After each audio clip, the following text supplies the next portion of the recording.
What's going on, everybody? Welcome back to another episode of JaAR. JaAR, for those of you that may be new, stands for Joe and Amy Review. It's our weekly show where we review the magic stories as they're posted on Wizard's website. And this week we are back. We are here for Unbowed Part 1, which is Part 1 of 3 of the Vivien Reid stories. Well, it's not so much this week, because we'll be back a few times this week. That's true. That's a very good point. This episode, we have Unbowed Part 1 by Cassandra Khaw. Let's start off by thanking you all for your patience with us, as well as, sticking with us, first of all, but also if you were one of the many who gave your thoughts, your well wishes. It was greatly appreciated. We needed it. We needed the time away. We used it. And we're back. We're back in full swing, so thank you all so much. We are repping our Comfort Zone gear this week. Comfort Zone Camp, if you don't know who they are, look them up. We've talked about them before, but yeah, so thank you all so much for that, and let's get into it. If you have not gotten a chance to read this story yet, as with all of these, the link to the story is down in the description box below, and we'll talk about more scheduling for the week at the end. So, well, all of the newer ones, I assume the older ones don't have the links. Yeah. But as any more of recently. these semi-recent episodes do have the link provided. That's right, in the description below. So, my quick review at the beginning of this week is this was good. I mean, it's definitely not necessary. I don't know how often we're going to see Vivien, but it was very good. I mean, we're in a bit of a drought right now, Vorthos-wise. I think Vorthos content creators, I'm not counting ourselves in this, because I'm not trying to be cocky or anything, but Vorthos content creators are going crazy over Ravnica stuff right now, which makes perfect sense, and they're doing an amazing job of recapping all the old Ravnica stuff and etc. But besides that, we're kind of in a drought right now in terms of Vorthos stuff in general about M19, which is where technically the world that we're still living in, although this week, now that we're doing this on Monday... I mean, we don't live there, but... Nice. This week, they're doing all the Ravnica previews, or at least they're starting with them, so it's kind of moving into that, but we still have the Vivien Reid stories, and I think that's why they're rushing through them to do 2 this week, but 1 last week, is because the Ravnica previews are starting, and as we've seen in the past, they like to undercut their writers by doing previews at the same time that stories are coming out that are in no way connected to the previews. I'm sure they view anything Ravnica as being significantly more important and impactful right now. Right. Rightfully so. I'm sure that the traffic on their website will dictate the difference between the traffic for these stories and the traffic for Ravnica. But that's really neither here nor there. Like I said, my quick review is it was good. I enjoyed it.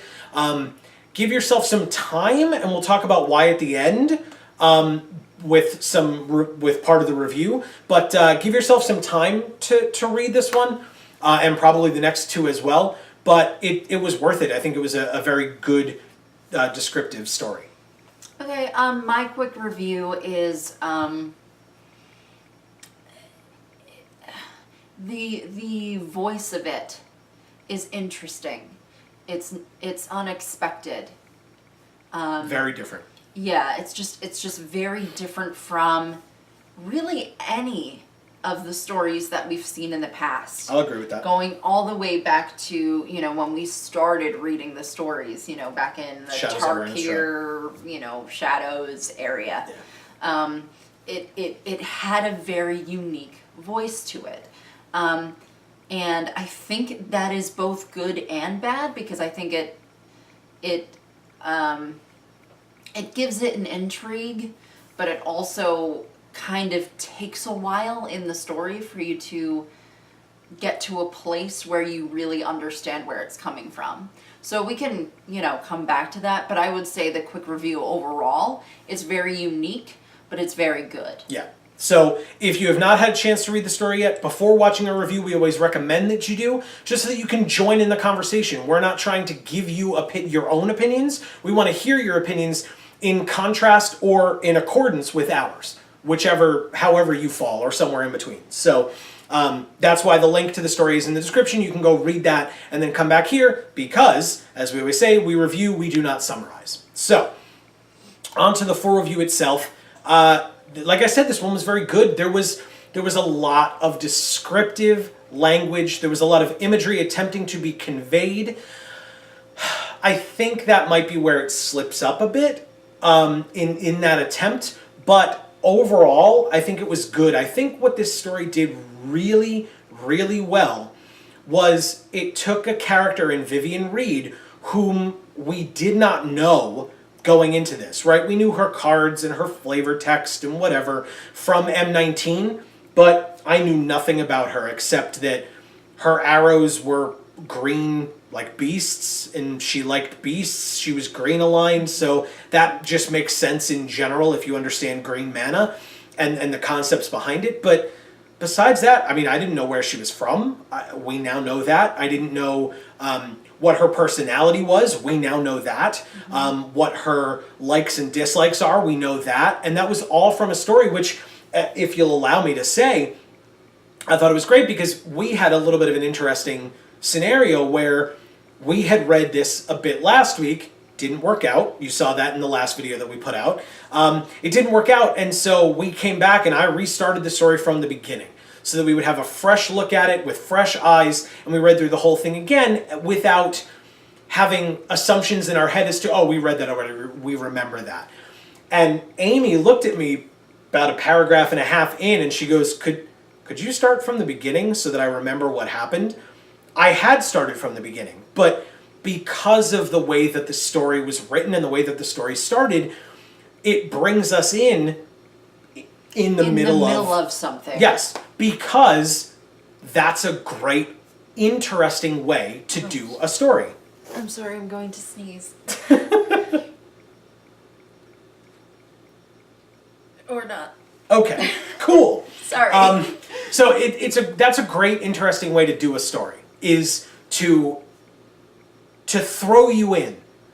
And you're sitting there going, why am I in the middle of this sentence? Can't you introduce me to the world and the characters? Well, not to say that it started in the middle of a sentence somewhere. You know, it wasn't random. But in the middle of an action and relationships right, that were... And it didn't explain itself until later. So I was sitting there going, wait a minute, can you go back so that I know what process got us to this point? And that's not how the story was written. No. But, and I wrote this the first time and this time, the story, it did such a good job of teaching you who Vivien was without having some type of a narrator character saying to you, Vivien is much more intelligent than you might think of someone who spends a lot of her time in the wilderness and with animals, right? She's very insightful. That wasn't told to us, that was shown to us. Because she asks Frederick a question. Frederick, the vampire on Ixalan, who is taking her around, who very shortly into the story we find out is a bastard. Right? I mean, in the beginning you're like, oh cool, he's her guide, this'll be cool. And, you know, oh, he's proper, okay, he calls her Mademoiselle, right, that's a thing. But very shortly into it, you find out that he sucks. This dude is the worst. And, well, not the worst, I guess that's the Baron. But he is just, he is set in his ways, and they're ways that make sense to him, but don't make sense to Vivien. And right. Hopefully don't make sense to you. Hopefully. I mean, Well, that's kind of what it's supposed to do. I mean, you say he's the worst. He is a product of his environment. He is just what you'd expect from a culture like that. Yep. Yeah, Luno. Again, I guess I'll say this now. A lot of these words and phrases are clearly steeped in French. I don't speak French. I had a small part in a musical once where I spoke a little bit of French, and I had coaching from people who had taken French in school.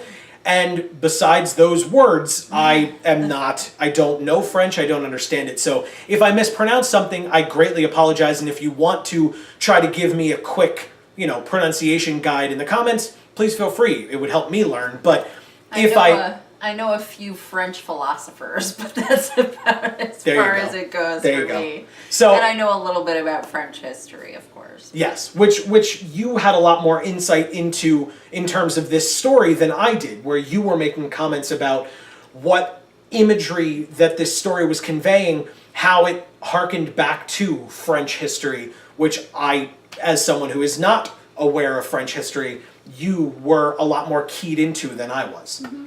I don't know if you want to talk about that at all. We can circle back to it Sure. when we get there. So again, if I mispronounce, I apologize. Please feel free to correct in the comments below. So, like I said, I believe it's pronounced Luneau. But Luneau is the area that they go to on this boat with the Brontodon, which I thought the Brontodon was an interesting point. I thought when we get to the show that it's just torture porn basically. Yeah.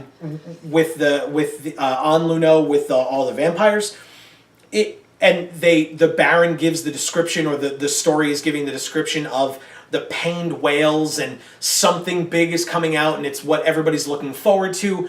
I thought that it was going to be the Brontodon. It just made sense because we'd seen it earlier in the story. Then when he started to get to that section of the story, I even sang a little song. It was like, saying how the dinosaur was going to come out and they were going to try to kill the dinosaur, and then Vivien was going to try and kill everybody, and that's how it happened. She was mostly right. The Brontodon didn't come out, but a dinosaur did in the Monstrosaur, which, again, as I was reading it, Vivien specifically says, that's not the Brontodon. So then I genuinely thought to myself, like, the way that it was being described, I genuinely thought to myself that it was one of the Elder Dragons, or the Elder Dinos. Whoa. From Ixtal. I really did. I didn't think so. I did, just because of the way that it was being described. I thought it was going to be a completely different creature. Oh, not a dinosaur. No, yeah. Interesting. Yeah, I really thought it was an Elder Dino, and I was going to be shocked and horrified, but I really did. But to be honest, the other thing is, we don't know when this is set in comparison to Jason Veraska's time on Ixalan. Right. Because they mention the Golden City, but it's clearly something that the people of Ixalan have known about, forever. It's just that after the events of Jason Veraska being there, the Golden City was actually found, whereas before it, they just know it as a concept of the Golden City. So, right. I don't know. I don't know. There's also still that debate going around about whether Ixalan's timeline is even similar to that of real life's timeline. Yes, that is a fair point. Yes. So that's kind of where we lie in terms of this is on Ixalan. We know that. We just don't know when it's on Ixalan. Right. Which is a common theme for Ixalan. Seemingly. And so for better or worse. Yes. And so far, seemingly, the only way that Vivien Reid ties into M19 as a whole is that in one way or another she interacted with Nicol Bolas as he destroyed her plane with fire. That's all we know so far, with some foreshadowing or flashbacks or whatever you want to call them. That's all that we've seen so far, and we'll have to see where the next two stories take us in terms of more description of that event, behind that event, because despite what this story I think wants us to think, she's not dead at the end. She can't be. There's still two more stories, unless the next two stories are pure flashbacks from beginning to end, and she actually did die just then. Oh, and that would make sense too, since they started the story kind of in the middle of things. Yep. That would be an interesting way to go. I don't see it doing that. I don't either, but it's a would be possibility. interesting. Yeah, they could choose to do that. They could. I don't see it. I don't. But I'm hoping that because of the Baron and who he is and what we've seen of him in these stories, I'm hoping that by the end he gets his comeuppance and Vivien gets to kill him, or if it's for the story that she kind of decides that he's not worth it, or whatever lesson she needs to learn because of him, whether it is killing him to avenge all of the animals that he has tortured and put on display in the menagerie, which that threw me. It did, I'll be honest. A concept of a menagerie to me is like a zoo. Right. Right? And you have the animals caged, right? So it's not necessarily humane, but they're caged and they're free to roam Alive. in like a fake environment that's put there for them, which is really just for the entertainment of the visitors to the menagerie. But in this case, the most of the menagerie was some animals in cages, as Vivien described, but more from what we saw was their dead bodies taxidermied and hung up on the wall or whatever. Well, I mean, if you think about it, the viewers were dead. So maybe it makes more sense for their menagerie to also be dead. Well, that's a very good That's the point. weirdest thing I think I've No, ever said. that's a but- very good point. I hadn't really thought of that. I keyed into the fact that, Vivien was talking about the potpourri being sewn into the handkerchiefs or the perfumes and things that were worn on the bodies of the vampires to mask the smell because the vampires are dead. And with that comes odors because they're dead. And I hadn't thought of that in an aspect of vampires before in the world of Magic the Gathering or Dungeons and Dragons or whatever. Like, maybe in movies they've mentioned it, but in Magic, I don't think I recall them ever talking about that in the stories and stuff before. Well, it's very historically accurate to be saying all these things about sewing the potpourri into handkerchiefs and using all the perfumes and all the powders and all of that stuff. It's very characteristic of the culture and the time period that they're kind of trying to portray with this particular little, tidbit of civilization on Ixalan. And, it's really going back to the time of, pre French Revolution. It's very Versailles-esque. You've got your aristocrats. You've got all of these, and they were stinky. They did not clean themselves in the way that they really probably should have, and they didn't know. They didn't truly have a concept of germs and the fact that those are the causes for disease and the causes for hygiene wasn't that. Mm-hmm. They had hygiene. It just was not. It was nothing like what we would think hygiene to be because they were very ignorant to what. They were very ignorant to things being clean actually meaning that they were healthier. So their hygiene was to douse themselves in perfumes and they really spent a lot more time looking at stool samples and things like that to give them an indication of their health, which is also true, is also real, mm-hmm. It's just that they had no concept of germs whatsoever. So that it really changes your assumption. It really makes you start to think that they had no concept of hygiene at all, and that's not true. They really did. It's just that it's so different from how we see it today because the main important part of the information that you need to know to understand hygiene, they didn't have that information. So yeah.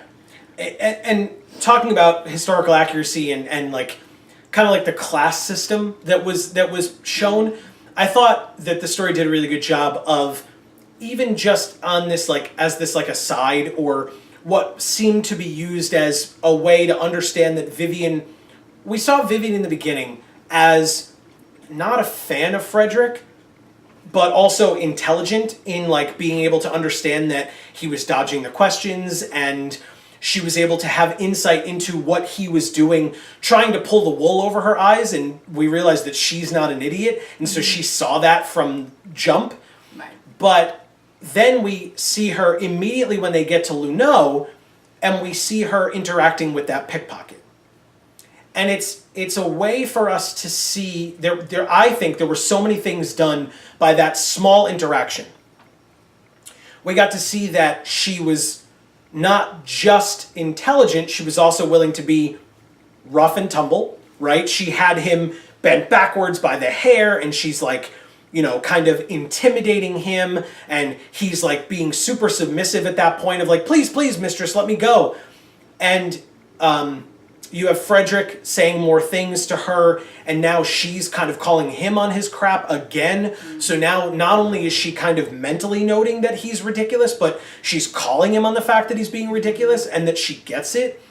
But it's also a way of displaying the opposite of the classes that we then see for kind of the rest of the story, which are upper class going to these events and stuff. And you see that one random woman that Frederick ends up talking to, the one with the fan, who sees Vivien and is like, oh, you have the nicest friends, or the finest, weirdest friends, or whatever. And she's so prim and proper, and she even says to Vivien, some of the lower life would give their firstborn to come to a show like you're getting to come to. And Vivien's like, great, thanks. And the woman's like, Frederick, why'd you even bring her? Like implying like this is a big deal. And, to us, and we understand that we are above all of these others. And this was a way for you to see the other side and what they have to deal with as well in this world of Luneau, or this society of Luneau. And to be honest, I would say, in the grand scheme of stories that we've read recently, this one was not long in comparison to some of the more recent ones, like at the end of M19, which, again, towards the end of a set like that, it usually warrants longer stories because it's tying together all of the things that were brought up in the first 7 or 6 or whatever. And this one was not long, and yet accomplished so much in introducing this new character, and honestly, this new society. And right, Ixalan's not new to us. Right. The beasts are not new to us, but Luneau is, and the world of these vampires is, because they're not the Dusk Legion. We saw the Dusk Legion in Ixalan and in the stories and stuff. We didn't see this group of Luneau vampires. And in fact, Frederick references to the pickpocket, what are you going to do? Go be with the Legion of Dusk? No, you need to stay here. And again, that's when Vivien kind of calls him on his crap, and she's like, sounds like you're just trying to keep your foot on him so that he can't leave, so that he's trapped in this life that he's living, right, keeping him as a beggar and a peasant, right, instead of him actually making plans in his life to go out and better himself and advance his station in life. Mm-hmm. Which, it's another pre French Revolution reference. Oh yeah. Oh yeah. So, I appreciated all that small scene did, because if you're not keyed in enough, if you're just reading the story to read the story, which is not a problem whatsoever, that scene might have been like, oh, that was a kind of a cool interaction to see Vivien like be a badass with this pickpocket who, tried to steal from her, and so she like stopped him and then saved him even though he tried to steal from her. There was a lot more to it than that, and have been able to get all of that is cool. And maybe I'm even missing more that scene did, and if so, let me know, in the comments as always. Yeah, so, at one point, I can't remember who it was, but they said, I think it was just Frederick, and I just went, I hate loyalists. It was Frederick, I think, yeah. Either that or the woman, whatever, the proper woman. It was somebody, the fan. but they said, I think they were just, describing how, great Luneau was, and how the aristocrats, were so almost godlike in their minds, instead of, just being regular people, and, regular people that deserved to be treated as regular people, just the same way that everyone else should be treated. And obviously that's the vantage point that Vivien was coming from a lot more. And so she really didn't understand why things had to be this way. You know, why are those people over there who are clearly just basically worthless people being treated like almost gods, whereas, you know, this little guy over here who's a pickpocket, because he has no choice, has to give his blood away just to survive. As currency, essentially. And I mean, this week, it's very clear why the story is called Unbowed. Because she was the only one that remained unbowed when the king and queen or whatever walked into the room.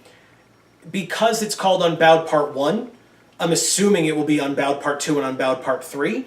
And so because of that, I'll be curious to see if and when that lack of bowing comes into play in Parts 2 and 3, whether it is literal, which I doubt, or whether it is figurative and we get to learn more about Vivien as a character to see how she and her personality are unbowed in the face of whatever is to come. Well, I mean, the end of the story shows that as well. I mean, maybe not to the extent that you want, but the end of the story is her beliefs, her willingness to do something about what was happening instead of just sit there and stare in awe of the horror that she's experiencing. Right. Is her being unbowed. Yeah. That's like the wrong way to say that, but, you know what I'm saying. Especially in the face of a guy like the Baron who says, do you know how many of you I've come across? Right. Do you know how many of you I've dealt with? Like, he's like, whatever, this is another Tuesday. You know, like, you're gonna try to stop us and we're gonna stop you instead, and that's just how life goes. And she puts up quite a bit of a fight. I mean, I loved the description of, like, the Hydra grabbing that one noble and just ripping him in half. Like, that's hilarious to me. I love that. And all the different animals, right? I wrote them down. The Hydra, the Palaka worm, the stag, the wasps. The wasps was a great piece of imagery, like spiraling out and it darkened the sky, and like that was so cool. And the fact that these are the things that she can make, and not just that these are the things that she can make, but then it comes at the end where she says, we are the dead of Scala. Or Scala. I'm going to say Scala. Again, I don't know. But we find out that this is the plane that was destroyed by Nicol Bolas that she came from. Presumably, that was her first planeswalk. Because, you know, to me, that just makes sense. And that she is honoring her plane by carrying those beasts or manifesting those beasts through her arrows and through her abilities to fight for her or with her or to the betterment of society. Whatever you want to say as to why she fights, that's what she was doing in stopping them. And you could tell she was a bit of a tactician because she was saying, like, these people need to be stopped, but not yet. Now is not the time. And she even says, there are so many of them, and I don't know what their abilities are, but I am going to stop them. So she knew broadly that she was going to be attacking. She knew broadly that she was going to try to stop them from doing what they were doing. She just was trying to be tactical about, like, okay, but there's so many, and I can't take them on without knowing who I'm dealing with. Mm-hmm. And yet, she reached her breaking point. She didn't plan to do it in the middle of this show. It was just that, you know, they brought this mighty beast that she knew could have eaten everyone in the room and wanted to eat everyone in the room and destroy the world, basically, with the way that she described it, being so restricted and held down, literally and figuratively, by, you know, it had its biggest teeth ripped out, it could barely defend itself, it was being held down on both sides, all of its feet and limbs were manacled, like, yeah, you know, she felt so bad for it at that point that she threw her plans that she had really well made out the window. And she was like, forget it, I need to help now. Right. This will not stand. And she just went for it. And as she says, as the last line that we see, you know, couldn't have been a better last stand, right, in her opinion, because to her it was like, great, I'll die, but I took out most of these bastards with me, and, you know, maybe it'll take them a bit before they can do this again, whatever. Well, I think what we might end up seeing in these later stories is sort of a turning point. I feel like this was supposed to seem like a turning point, but it won't actually be a turning point, because I have a feeling that what the stories are going to end up saying is we're going to see a change happening in a lot of the audience, kind of fighting back, becoming unbowed. And, you know, because when they see somebody else come in and succeed at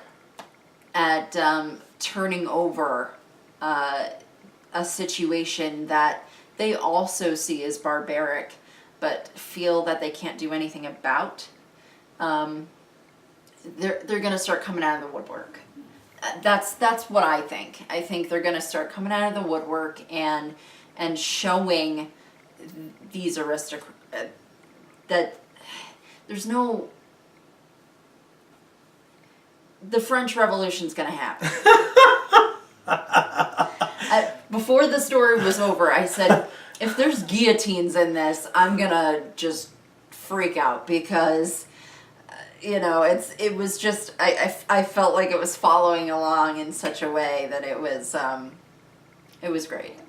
Yeah, I don't necessarily see it that way, but I guess because we were presented with the pickpocket and seeing Vivien kind of saying, like, you know, you're holding him down and you're trying to keep him here. No, it's a possibility. I hadn't thought of it at all, and I'm not super convinced, but it's definitely possible. I'm ready. There's only 2 more stories, so we'll see where it goes. Well, you thought that you said that you thought that it was going to, you know, it was going to take a turn, but I think that you didn't think that maybe people who lived in Leno would actually end up helping Vivien do that, and I think they will. I think what we'll see is sort of a turning point in the culture of the area, once the more impoverished,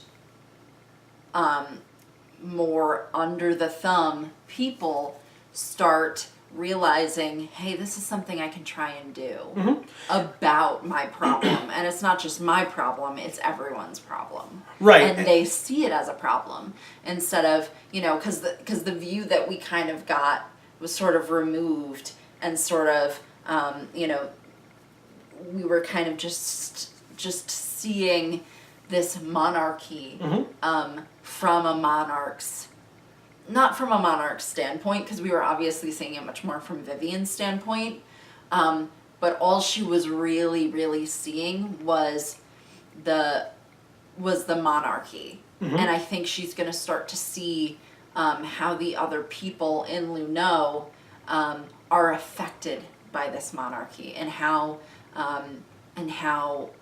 interacting with her, or just from a distance seeing or finding out about what she had done in the arena, should I call it the Colosseum? I think is what they call it. Whatever, yeah. I think that will spark something in them to start kind of changing that that way of life into something that makes more sense. Well, and it's interesting that you mention it that way, because there was the Baron when he made his speech, which Vivien kind of almost fourth wall breaky says, like, oh, you tyrants love your speeches, you know, which is, I mean, I've heard that a million times, but it worked here super well. And in his speech, he mentions the concept of change, you know, and mentions it in that way. So yeah, it's not far-fetched by any means. And we'll see. We'll see where the stories go in the coming weeks. The last thing that I wanted to talk about was to step outside of the content of the story itself and talk about the writing style. And because it's a new author, like I said, I thought the imagery was amazing. I thought that the story was done super well to start with a character that we had never technically met before. Mm-hmm. And by the end of it, I feel like I know Vivien pretty well. I mean, not amazingly well, but pretty darn well. We've seen her in a bunch of different scenarios, and I have a lot of respect for her intellect, but also her fighting prowess, right? There's a lot of different things there that I got to know about Vivien that made me think that, you know, I know drive, who she is. Her attitude, her personality. Her personality, exactly. And so, but I do want to, I have some comments, some critiques, if you will, and I want people's opinions, including yours, obviously, on it. And we discussed this a bit before we turned the camera on, but this was something that I saw Cassandra discussing on her Twitter, that someone had like emailed her and asked her to stop using such big words and such advanced vocabulary in her stories. And the response was, as you would expect, like, wow, that's rude and dumb that they would like troll you by like send you a trolly email of like, hey, listen, stop using big words, grunt, whatever. Like that, and that's foolish to do it in that way. I somewhat see what they were saying, they just said it in the wrong way. What I want to do is have a discussion on that concept and see what people actually think. Because as I see it, there are two sides to this discussion. And maybe there's more than two sides. Maybe you have a different opinion. Maybe you have a different opinion and can bring more voice to that discussion. Because again, we have 2 more stories to go. So maybe we will be able to continue that discussion throughout the next 2 stories / review videos. The story that we got had a lot of what people would call $5 words in it. Advanced vocabulary, heavy language, and descriptive words that, if you know them, help to enhance your reading. It gives you a much more vivid view of what you're reading so that you can picture it in your mind. And there was a lot of description in this story. A lot. Good or bad, there was a lot of it.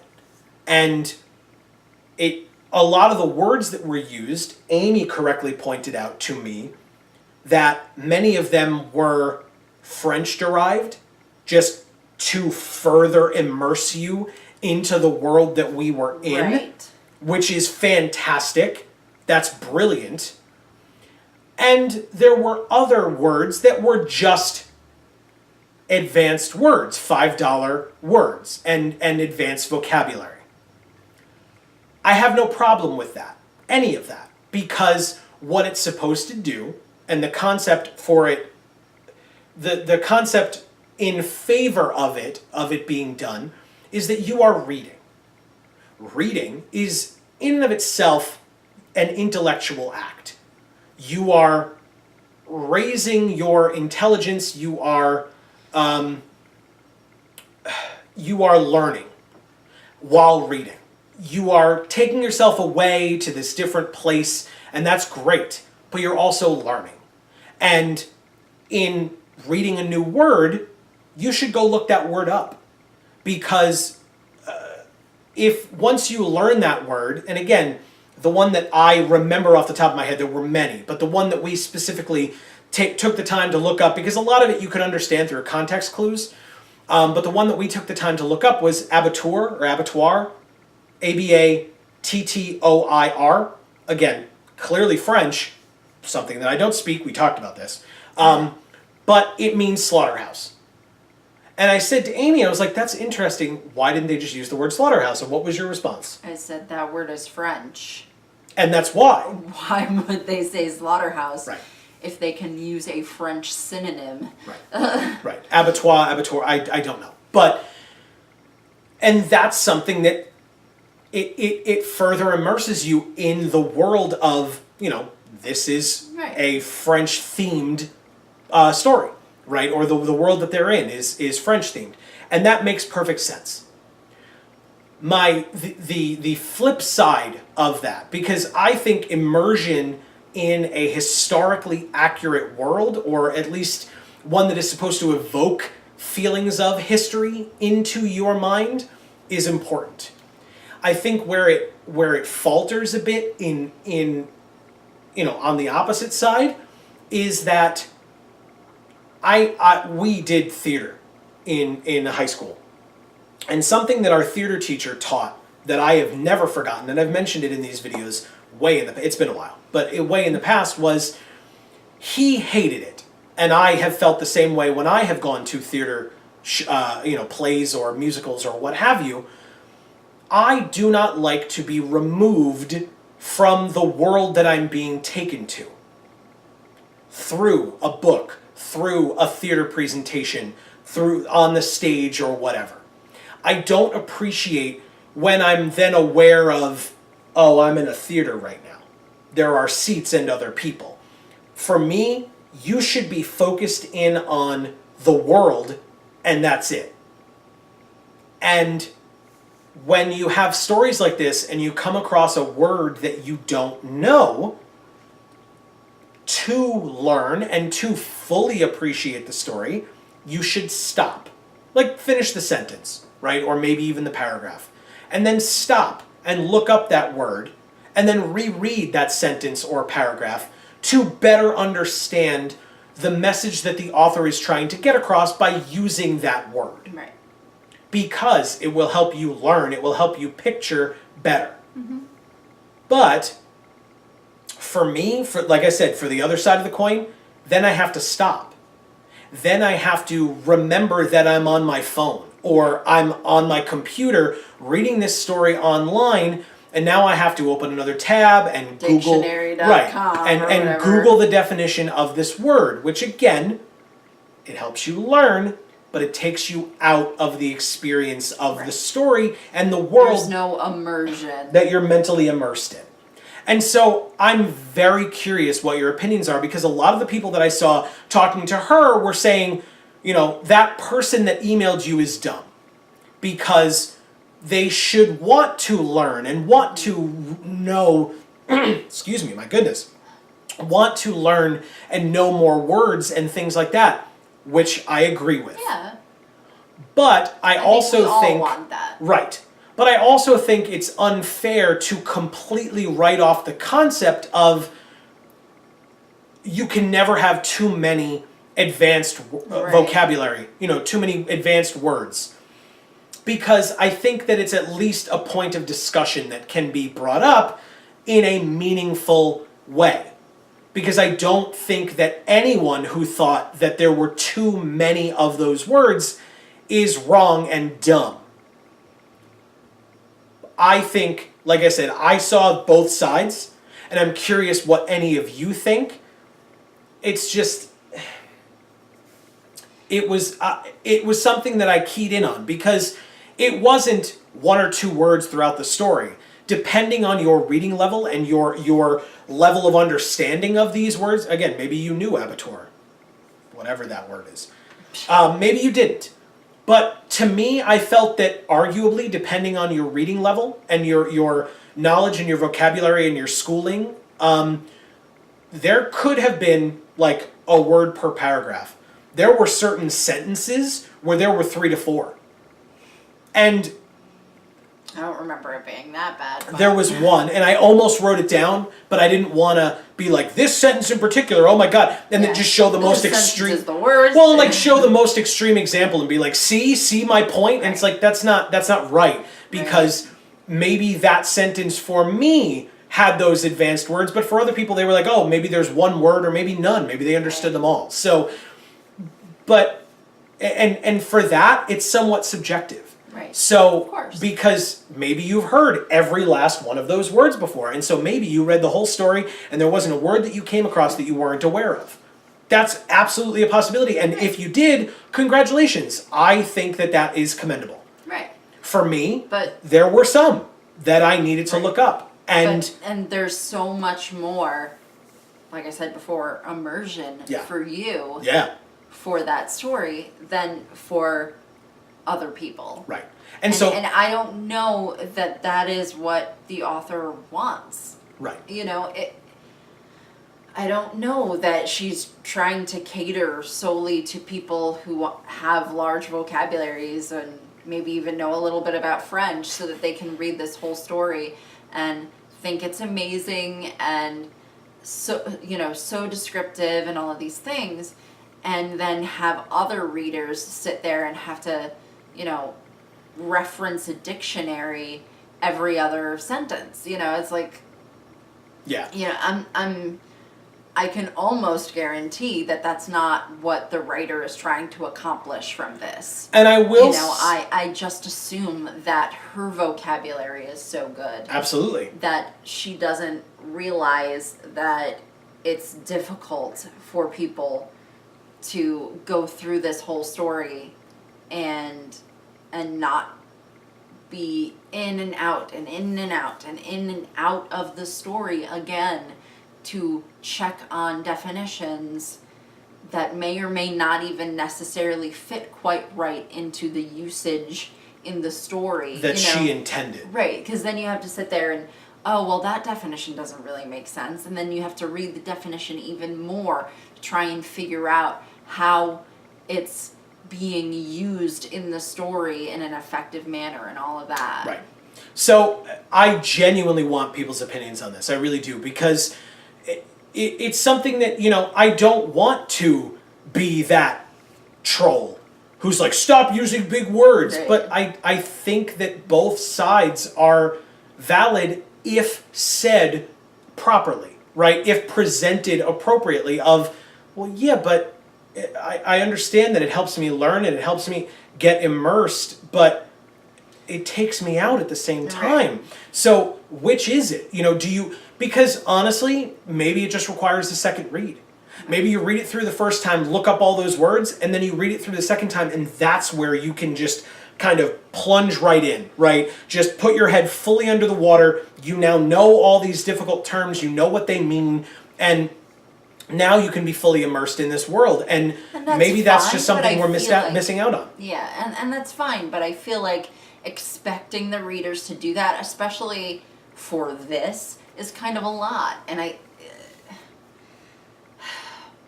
I mean, we spent a lot of time in previous JaARs talking about how we feel like there would be more Vorthos players and more of the story readers if the stories weren't quite so involved, because people don't have time. And people don't like doing work. When it comes to consuming a media that they're supposed to enjoy and be entertained by, why would they want to take the time out to read through a dictionary or you know, to read a story that is so many pages long or takes so much time to read or whatever? You know, there's, you know, I'm not saying, oh, we have to shorten and dumb down every single one of these stories. I mean, obviously the point, the reason why we do this show is because we care about the stories being meaningful and thought-provoking. Right, that there's an intellectual aspect to them. Right. Mm-hmm. And obviously there's a certain amount that has to go into it in order for that to even be a thing, right? But I think there's a point where it becomes inaccessible for people. And if that's, you know, if that point is reached, then you could lose consumers. Yeah, they may leave. Right. Yeah. And it might not be the kind of thing where they say, oh, you know, this one must just be weird. I'll come back, you know, when the Ravnica stories start. They might be new. They might have just found out that they could read these stories on the Wizards website and found the website and found these stories and started reading them. And if this was the first story, I can't say how many people would come back after that. Mm-hmm. Yeah. I don't know. It's interesting. And you know what, going off of that, because it's something that's very much up in the air right now, and if you're watching this way in the future, maybe this has already been resolved and we know the answers to this and etc. Right now, we're filming this on Labor Day, which if you're outside of the United States, that means nothing to you, so happy Monday. But if you're here in the States, happy Labor Day. And well, if you're outside of the United States, it might not even be Monday, but that's true, depending, yeah, whatever. But for us, it's Monday, yes. and it's Labor Day. And so Wizards is not working today, like many, right? It's a national holiday. And so we don't know. One of the announcements that was made at the end of last week and over the weekend was there's a novel coming out for the third Ravnica set, which is unnamed, which is supposed to be not focusing on the guilds. It's unnamed meaning it doesn't have a name, or it's unnamed meaning that's the name of it? Wow. I think the book is named Ravnica, but the set does not yet have a name. Okay. Just to clarify. I understand. So with that novel becomes a question. Does that mean that for the entirety of the third Ravnica story we're stopping the Wednesday releases of stories? Does that mean that, shows like ours and others who do weekly Vorthos related shows, are they going to have to try to cut this book up into, we'll review the first 3 chapters and then 3 through 6 and whatever. Like, it's an interesting time. I know that people who know the author are looking forward to it. I'm unsure. And I know that the questions were asked of Blake and, Wizards in general of what's happening. Tell us what this means. And we had a discussion on communication a few weeks ago in JaAR, and hopefully that's a thing that is resolved because we discussed the issues there. And I encourage you to go watch that video if that's something that you're interested in hearing our take on.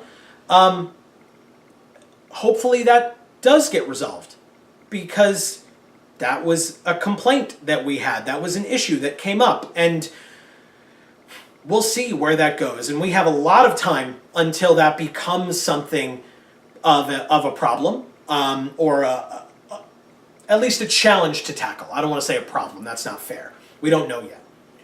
With all of it, we will keep you all posted.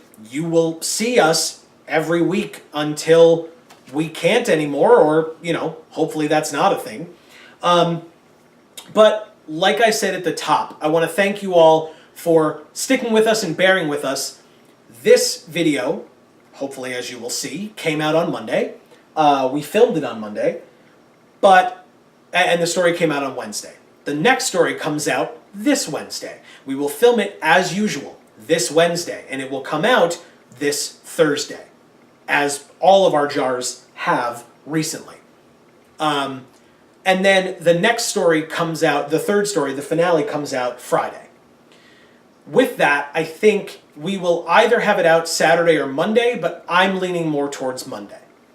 Monday is when Part 3 will come out, our review of Unbowed Part 3, and you will have that in place of our usual Monday videos, because we do 2 videos a week, and we are going to stick with that. Yeah, it just makes sense. Those of you who really only watch for openings, sorry guys. There aren't that many of you. Right. We love you all. We always have. But there are many more of you who watch JaAR, and so bear with us, because we do have, I think, 4 more openings that we've already filmed that still need to go up on the channel. Wow, so I didn't realize it was so many. Oh, it's very many. Yes, we spent like a whole day and just filmed opening after opening after opening. Yeah, so we did. They're coming. But for now, it's going to be a little JaAR heavy because 1, we had a bit of a delay, but 2, based on Wizards' release schedule for the stories, that's just kind of how it works. So hopefully you appreciate that. I mean, hey, 3 JaARs in a week, basically. But then maybe after that Monday, maybe we won't have anything to do a JaAR on.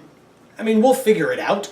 regardless, but yes, you know, maybe I'm we'll... just saying maybe we kind of bolster the end of the week and the following week with some of those racking up We opening will. videos. We will see.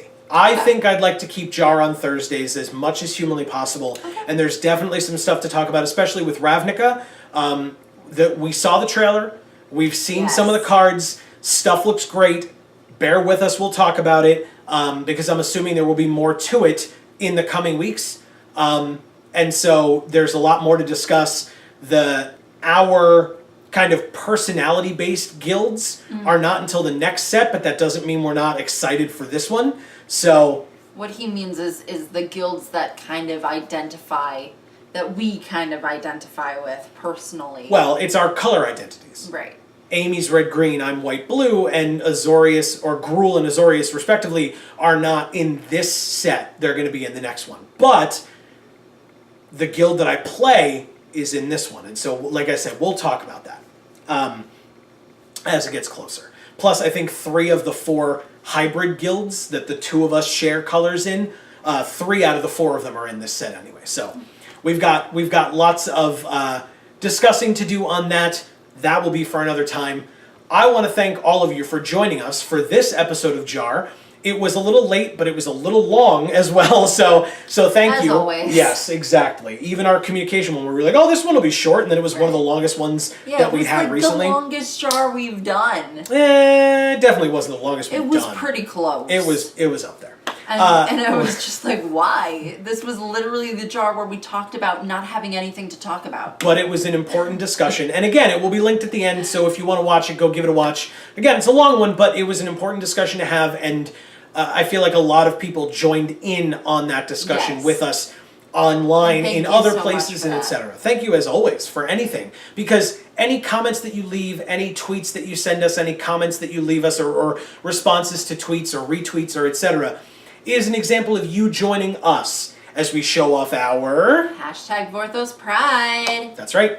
And we're back with it. So, again, thank you guys so much for all the love and support last week. It meant the world. Yes, and again, it's definitely a Vorthos Pride week. You know, That's right. We've got 2 JaARs this week, and we've got 1 next week, or Yeah. maybe even 2 next week. We'll see. we'll see. So, thank you guys for hanging out with us. This has been another episode of JaAR here on Geek for All. I have been Joe. And I'm Amy. And as we always say, guys, in whichever video of ours you watch next, we will see you all next time. Thanks so much, everybody.